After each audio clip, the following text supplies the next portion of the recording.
स्वागत आपका। आप देख रहे खबर उत्तराखंड, आपके साथ मैं हूं कुणाल गोस्वामी।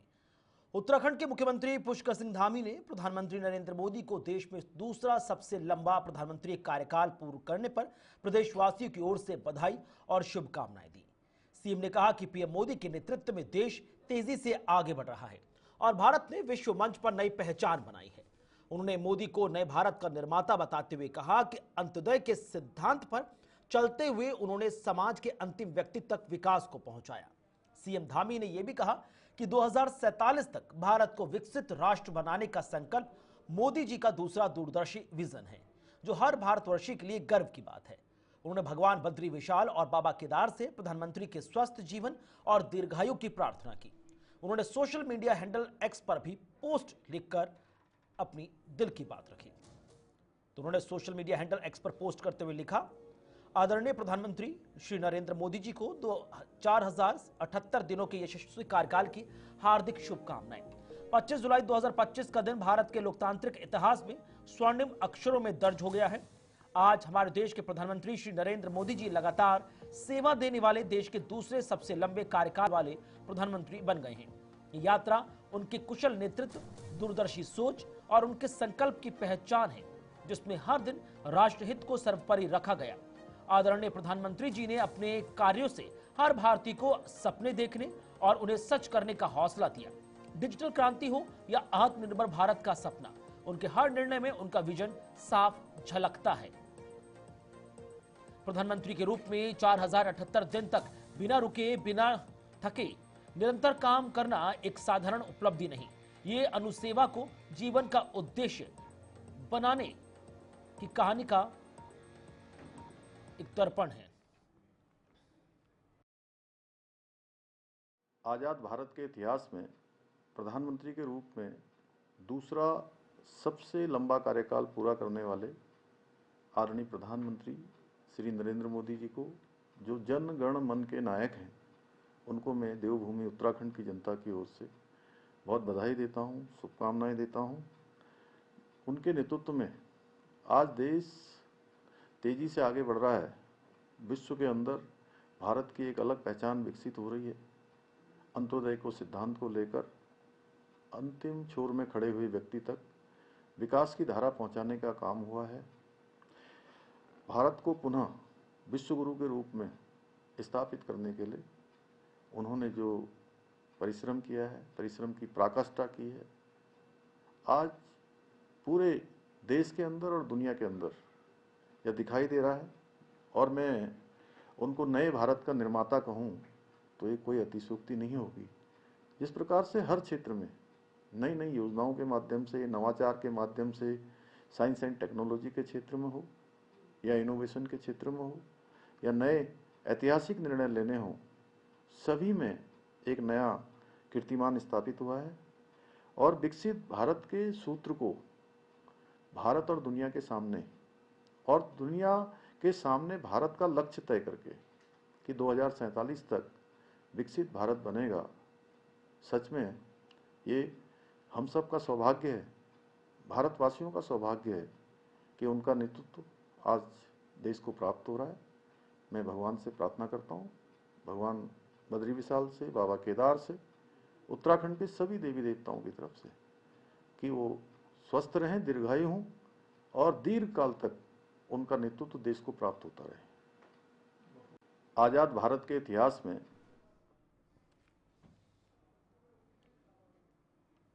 इधर बीजेपी प्रदेश अध्यक्ष व राज्यसभा सांसद महेंद्र भट्ट ने देश के दूसरे सबसे अधिक दिन तक प्रधानमंत्री रहने का इतिहास रचने पर पीएम मोदी को बधाई दी।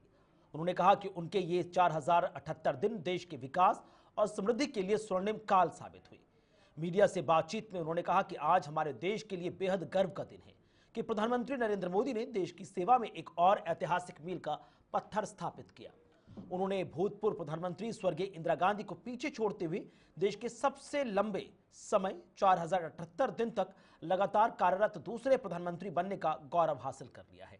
ये केवल एक व्यक्तिगत उपलब्धि नहीं, बल्कि भारत की महान लोकतांत्रिक परंपराओं से ओतप्रोत परिपक्वता, सुदीर्घ विकास यात्रा और जन विश्वास की एक सशक्त अभिव्यक्ति है। प्रधानमंत्री मोदी के नेतृत्व में भारत ने न केवल भारत के भीतर अभूतपूर्व परिवर्तन बल्कि अंतर्राष्ट्रीय मंचों पर भी बड़ी खूबी से अपनी सशक्त उपस्थिति दर्ज कराई। प्रदेश की संपूर्ण जनता की ओर से उन्होंने इस उपलब्धि के लिए हृदय से बधाई दी। वही कामना करते हुए कहा कि वो दीर्घायु हों और इसी तरह देश का नेतृत्व करते हुए नए नए कीर्तिमान स्थापित करते रहें। उनके सकुशल व दूरदर्शी नेतृत्व में आज हमारा भारत विश्वगुरु बनने की दिशा में तेजी से आगे बढ़ रहा है।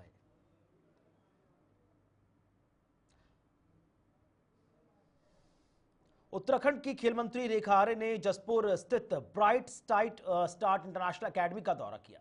इस दौरान बीजेपी कार्यकर्ताओं ने उनका स्वागत जोरदार तरीके से किया। इस अवसर पर मंत्री रेखा आर्य ने CBSE north zone cricket competition का दीप जलाकर शुभारंभ किया। इस प्रतियोगिता में 2000 से ज्यादा खिलाड़ी भाग ले रहे हैं। कार्यक्रम की शुरुआत करते हुए खेल मंत्री रेखा आर्य ने कहा कि बीते एक दशक में खेल और खिलाड़ियों के प्रति समाज की सोच में बड़ा बदलाव आया है। पहले खेल को करियर के रूप में नहीं देखा जाता था, लेकिन अब युवा खेल में प्रतिभा दिखाकर अपने भविष्य को संवार रहे हैं। उन्होंने कहा कि खिलाड़ियों को बढ़ावा देने में प्रदेश सरकार हमेशा अग्रणी रही। किसी भी खेल में राज्य के लिए पदक जीतने पर हम सीधे सरकारी नौकरी दे रहे हैं। खेल मंत्री रेखा आर्य ने कहा कि पहले जनता की तरफ से सड़क, बिजली, पानी, अस्पताल और स्कूल की मांग होती थी, लेकिन समाज की सोच बदलने के बाद अब हर जगह से स्टेडियम और खेल मैदान बनाए जाने की भी मांग उठने लगी है।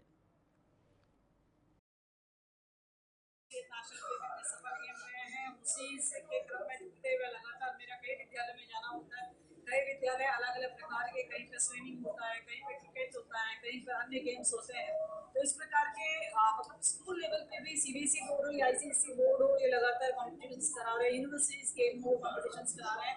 उसी क्रम में आज मुझे जसपुर आने का सौभाग्य मिला। यहाँ पर आज क्रिकेट टूर्नामेंट सीबीएसई की तरफ से जो है नॉर्थ जोन के बच्चे जो हैं इसमें इस कॉम्पिटिशन में प्रतिभाग करने जा रहे हैं। मैं समझती हूँ कि बहुत अच्छा सुनहरा क्षण है कि जिसके माध्यम से हमारे समाज में भी और जिसके माध्यम से एक खेल संस्कृति को डेवलप करने के दृष्टिगत में इस प्रकार की पहल जो है वो अपने आप बहुत सार्थक है। और निश्चित रूप से हम सबकी ये कोशिश है कि हमारे बच्चे जो है वो नशे को छोड़ते हुए खेल का नाम करें, खिलाड़ी बने, खेल में अधिक समय दें, स्क्रीन टाइम से अधिक समय उन्हें खेल को दें। मैं समझती हूँ इससे बहुत कुछ जो है बच्चे सीखेंगे भी और आने वाले समय में इन्हीं बच्चों ने हमारे देश में जो है वो जब ओलंपिक का आयोजन होगा तो आने वाले समय में इन्हीं बच्चों ने इसी प्रकार के कॉम्पिटिशन को लगातार पार करते हुए इन्हीं कॉम्पिटिशनों के माध्यम से उन्होंने ओलंपिक में भी जाना है। तो मैं समझती हूँ कि उसी क्रम में ये बढ़ते हुए कदम है। मैं बहुत शुभकामनाएं देती हूँ और राइटन स्कूल को जिन्होंने इस प्रकार के आयोजन किया है, मुझे आमंत्रित भी किया है। निश्चित रूप से हमारे देश के बच्चों से जुड़ने का अवसर भी मिला है। उनके हुनर को देखते हुए मैं समझती हूँ कि आने वाले समय में हमारा देश जो है खिलाड़ी राजधानी देहरादून के आणत बाजार को दूसरी जगह शिफ्ट करने की प्रक्रिया अब अंतिम चरण में पहुंच चुकी है। सड़क चौड़ीकरण की योजना को आगे बढ़ाने के लिए प्रशासन ने इस दिशा में जरूरी कदम उठाने शुरू कर दिए हैं। वरिष्ठ आईएएस अधिकारी एमडीडी के वाइस चेयरमैन बंशीधर तिवारी ने कहा कि जहां बाजार को शिफ्ट किया जाना है वहां का निर्माण कार्य पूरा हो गया है। कुछ व्यापारियों को मुआवजा राशि दी जाएगी, जबकि कुछ को नई जगह पर दुकानें मिलेंगी। इसके लिए सूची तैयार हो चुकी है और HADCO से मंजूरी भी मिल गई है। साथ ही उन्होंने बताया कि नए स्थान पर प्लॉट का सीमांकन चल रहा है, जिसके पूरा होते ही सभी प्रभावित व्यापारियों को जगह आवंटित कर दी जाएगी। मुआवजे का वितरण भी जल्द ही शुरू होगा। प्रशासन की कोशिश है कि विस्थापन की प्रक्रिया पूरे होते ही सड़क चौड़ीकरण का कार्य जल्द शुरू किया जाए। देखिए, आड़त बाज़ार जहाँ शिफ्ट किया जाना है उस पर हमने निर्माण कार्य जो होने थे कर दिए हैं और कुछ दुकानें ऐसी हैं जिनको केवल धनराशि के रूप में ही प्रतिकर उनको दिया जाना है। कुछ लोगों को जगह दी जानी, वो भी हमने सूची बना लिया है और हड़कों से उसका सैंक्शन भी हो गई है। तो हम उसका जो मुआवजा है, जो प्रतिकर है, उसका वितरण सुनिश्चित करेंगे। और जहाँ पर शिफ्ट किया जाना है वहाँ पर भी प्लाट का डिमार्केशन काम चल रहा है, उसको भी आवंटन करके जगह उपलब्ध कराई जाएगी ताकि सभी लोग विस्थापित हों और जो रोड चौड़ीकरण है उसका काम शुरू किया जा सके। लगातार बैठकें की हैं और आपसी सहमति बना करके सबसे विकल्प लिए हैं और विकल्प लेकर के ही एक कमेटी बनी थी जिसमें जिला प्रशासन, एमडीडीए, सब रजिस्ट्रार ऑफिस के, पीडब्ल्यूडी के सभी सदस्य थे और एक एक घर का मेजरमेंट लिया गया है, दुकानों का मेजरमेंट लिया गया है, सबकी सहमति के उपरांत। इधर बीजेपी के राष्ट्रीय सह संगठन महामंत्री शिव प्रकाश की मुख्यमंत्री पुष्कर सिंह धामी के साथ पार्टी प्रदेश नेतृत्व के साथ महत्वपूर्ण बैठक हुई। इस दौरान प्रदेश के विभिन्न संगठनात्मक व राजनीतिक विषयों पर विस्तार से बात हुई। मुख्यमंत्री आवास पर हुई इस मुलाकात के दौरान उनके साथ प्रदेश अध्यक्ष व राज्यसभा सांसद व प्रदेश महामंत्री संगठन अजय कुमार भी मौजूद रहे। बातचीत के दौरान शिव प्रकाश ने सीएम के नेतृत्व में हो रहे प्रदेश के विकास पर खुशी जताई। वहीं सीएम ने उन्हें राज्यवासियों के कल्याण को लेकर सरकार की योजनाओं और उनके जमीनी क्रियान्वयन की जानकारी दी। वहीं पार्टी की संगठनात्मक गतिविधियों और कार्यक्रमों को लेकर उनके बीच विस्तार से विचार विमर्श हुआ। इस महत्वपूर्ण बैठक में प्रदेश संगठन से जुड़ी विभिन्न गतिविधियों की समीक्षा हुई और आगामी कार्य योजनाओं को लेकर विस्तार से विमर्श हुआ। आगामी सितंबर महीने में प्रस्तावित विधायकों और सांसदों को प्रशिक्षण वर्ग की तैयारी पर चर्चा की गई। साथ ही निकट भविष्य में प्रदेश व जिला स्तर पर संगठनात्मक इकाइयों के पुनर्गठन व विस्तार को लेकर भी रणनीतिक मंथन हुआ। यह सुनिश्चित किया गया कि संगठन की संरचना और अधिक प्रभावशाली, अनुशासित व जमीनी स्तर से जुड़ी हो। इसके अतिरिक्त प्रदेश में वर्तमान में चल रहे त्रिस्तरीय पंचायत चुनावों की समीक्षा करते हुए द्वितीय चरण की रणनीति तथा भविष्य की दिशा को लेकर विस्तार से चर्चा की गई। संगठनों की चुनावी तैयारियां, कार्यकर्ताओं की सक्रियता और जनसंपर्क अभियानों की गति को और तीव्र करने पर बल दिया गया। कोटद्वार की कवड़ घाटी में केंद्रीय विद्यालय का शुभारंभ हुआ। केंद्रीय विद्यालय के शुभारंभ कार्यक्रम में उत्तराखंड विधानसभा अध्यक्ष व कोटद्वार विधायक ऋतु खंडूड़ी भूषण ने मुख्य अतिथि के रूप में दीप प्रज्वलित कर कार्यक्रम का उद्घाटन किया। इस अवसर पर ऋतु खंडूड़ी भूषण ने केंद्रीय विद्यालय की प्रवेश प्रक्रिया में चयनित सभी बच्चों व अभिभावकों को हृदय से बधाई देते हुए कहा कि कोटद्वार में केंद्रीय विद्यालय की शुरुआत से शिक्षा व्यवस्था में एक नया आयाम जुड़ा है। ये न केवल गुणवत्तापूर्ण शिक्षा प्रदान करेगा बल्कि आसपास के क्षेत्रों में रोजगार के नए अवसर भी सृजित होंगे। उन्होंने अपने संबोधन में बताया कि गत वर्ष प्रधानमंत्री नरेंद्र मोदी की अगुवाई में केंद्रीय कैबिनेट द्वारा स्वीकृत 85 केंद्रीय विद्यालयों में से कोटद्वार एकमात्र केंद्रीय विद्यालय आज संचालन में आया है, जो क्षेत्र के लिए एक ऐतिहासिक क्षण है। इस अवसर पर उन्होंने पीएम मोदी, केंद्रीय शिक्षा मंत्री धर्मेंद्र प्रधान व राज्यसभा सांसद अनिल बलूनी व मुख्यमंत्री सीएम धामी का भी विशेष आभार जताया। इस बात को कहा जाता था कि आप लोग बस बोलते रहते हैं, कोई केंद्रीय विद्यालय नहीं आने वाला है। और मैं जिस परिवार से आती हूँ, जिस सोच से आती हूँ, मुझे यही शिक्षा दी जाती है कि जो करोगे, जो कर सकते हो वो बोलो, उससे ज्यादा बोलने की आवश्यकता नहीं है। और जब कर लोगे तभी बोलो। तो इसलिए मेरे दिमाग में था कि मुझे हर हालत में ये स्कूल शुरू। कारगिल विजय दिवस की पूर्व संध्या पर अपहरण को सोसाइटी ऑफ मिशन, गांव, गंगा गांव और गायत्री संस्था के द्वारा सरकार इंटरनेशनल स्कूल देहरादून में वीर सैनिक सम्मान समारोह व देशभक्ति काव्य पाठ का आयोजन हुआ, जिसमें कारगिल शहीदों को श्रद्धा सुमन अर्पित किए गए। अतिथियों ने दीप प्रज्वलित कर कार्यक्रम की शुरुआत की। कार्यक्रम में कविता पाठ, लघु नाटिका मंचन, एकल व भक्ति व वीर रस में सामूहिक गाने का आयोजन हुआ। इस अवसर पर श्री बद्रीनाथ केदारनाथ मंदिर समिति के अध्यक्ष हेमंत द्विवेदी ने कारगिल शहीदों के परिजनों, वीर नारियों, सैनिकों को सम्मानित किया तथा कविता पाठ तथा सांस्कृतिक कार्यक्रम में शामिल छात्रों व संस्थाओं को प्रशस्ति पत्र दिए। कार्यक्रम भारतीय जनता पार्टी के प्रदेश उपाध्यक्ष शैलेंद्र सिंह बिष्ट की अध्यक्षता में हुआ। उत्तराखंड की राजधानी देहरादून में श्री देव सुमन के शहादत दिवस पर उत्तराखंड क्रांति दल के केंद्रीय कार्यालय में श्रद्धांजलि कार्यक्रम का आयोजन हुआ, जिसमें यूकेडी के पार्टी पदाधिकारियों ने श्री देव सुमन के चित्र पर फूल चढ़ाकर श्रद्धांजलि दी और उनको शहादत को याद किया। इस दौरान उनके जीवन और उनके द्वारा किए गए कार्यों पर प्रकाश भी डाला गया। दल का, उत्तराखंड क्रांति दल का स्थापना दिवस भी है और आज ही स्वतंत्रता संग्राम सेनानी श्री देव सुमन जी का शहीदी दिवस है। शहीदी दिवस पर उत्तराखंड क्रांति दल का गठन इसलिए किया गया कि लोग श्री देव सुमन जी की बलिदान को देखते हुए, उनकी शहादत को देखते हुए, उनकी तपस्या और उनके जो इतिहास लंबा 85 दिन का भूख हड़ताल कर रहा है और उसके बाद शहादत हुई है, उसे याद रखते हुए उत्तराखंड क्रांति दल के कार्यकर्ता उस पर काम करें। और आज हम अपने केंद्रीय कार्यालय में दोनों दिवस को मना रहे हैं और उत्तराखंड क्रांति दल में आज हमने ये प्रण लिया है कि जो विगत वर्षों में दल बनने के बाद जो खामियां, जो कमियां, चाहे वो संगठन की हो, दल की हो या पदाधिकारियों की हो या जनता के बीच में जो हम पैठ नहीं बना पाए, उन पर नाकामयाबी की हो, उन पर हमने गंभीरता से विचार किया है, उस पर चर्चा की है और ये प्रण भी लिया है कि जो कमियां और खामियां और जो संगठन की कमियां हमारे रही हैं उसे पूरा करेंगे। और निश्चित तौर से जिस अवधारणा के लिए राज्य बनाया गया था, राज्य के बच्चों ने शहादत दी थी, माओं ने शहादत दी थी और जो उनकी अवधारणा थी, उस अवधारणा को पूरा करने के लिए उत्तराखंड क्रांति दल आज संकल्प लेता है कि हम इस राज्य को बनाया है तो इस राज्य को बचाने के लिए भविष्य में काम।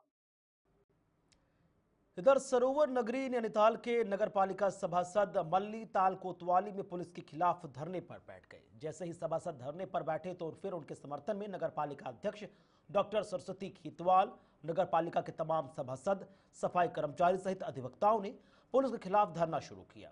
नैनीताल अपर मॉल रोड के सभासद पूरण सिंह बिष्ट का कहना है कि वो किसी शिकायत को लेकर कोतवाली में गए थे। वहां मौजूद पुलिस कर्मचारियों द्वारा उनके साथ बदतमीजी की गई, जिसके बाद सभी सभासद मिलकर कोतवाली पे धरने पर बैठे और संबंधित पुलिस कर्मचारियों का ट्रांसफर करने की मांग पर अड़े रहे। यहां ये भी बताते चले कि कई वर्षों से पुलिस कर्मचारी मल्लीताल कोतवाली में जमे हुए हैं। उन पुलिस कर्मचारियों के लिए कोई नियम लागू नहीं होता। ये भी जानकारी मिली है कि पुलिस का रवैया जनता के लिए ठीक नहीं है।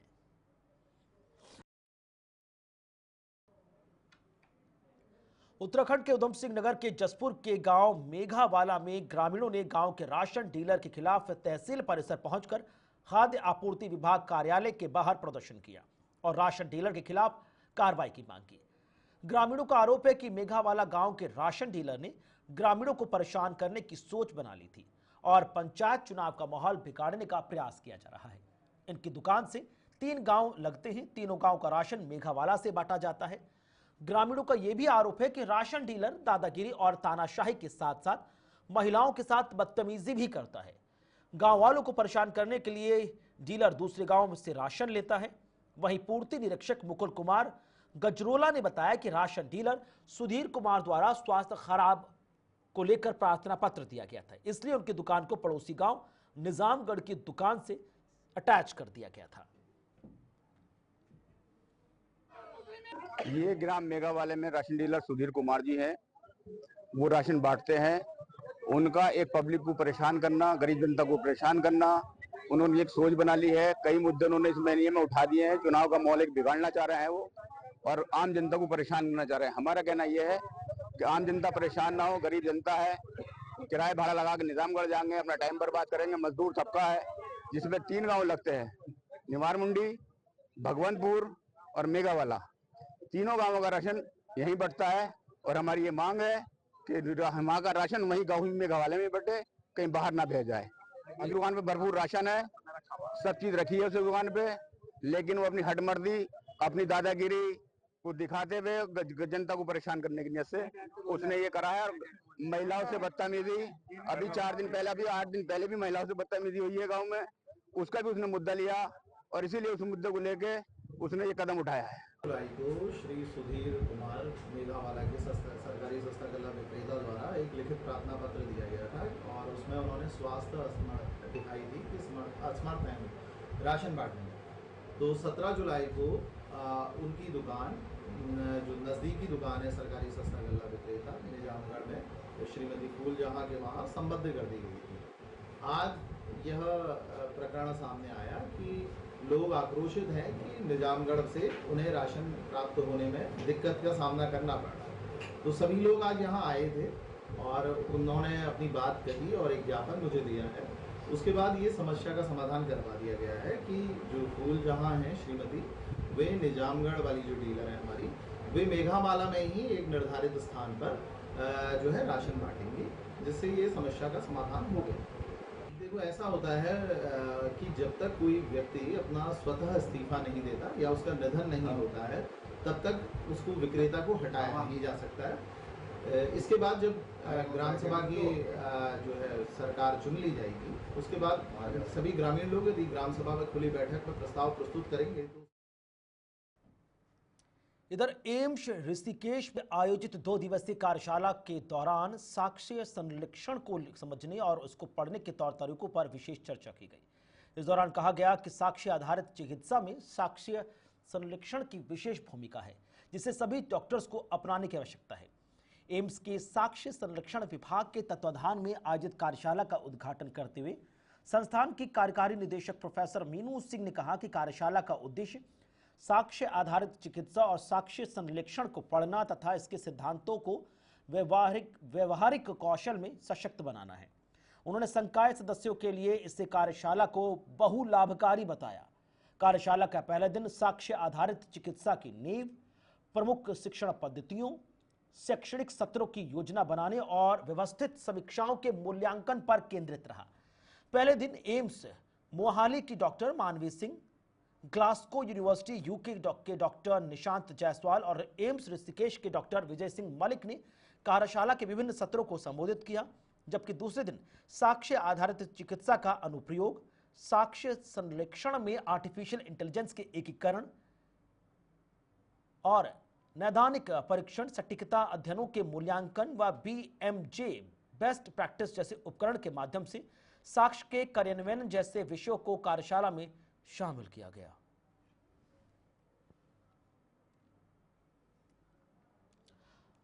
आगे बढ़ेंगे, बात करेंगे हरिद्वार की, जहां पर हरिद्वार में सैनी आश्रम को लेकर जारी विवाद थमने का नाम नहीं ले रहा। आश्रम से जुड़े एक पक्ष ने प्रेस क्लब में आयोजित पत्रकार वार्ता के दौरान दूसरे पक्ष पर आश्रम की संपत्ति को खुर्द-बुर्द करने का आरोप लगाया। पत्रकारों से वार्ता करते हुए मनोज सैनी ने कहा कि आश्रम में भारी अनियमितताएं चल रही हैं। सैनी समाज के पुरखों की ऐतिहासिक और प्राचीन धरोहर सैनी आश्रम की संपत्ति को खुर्द-बुर्द करने के उद्देश्य से लोग मनमानी कर रहे हैं।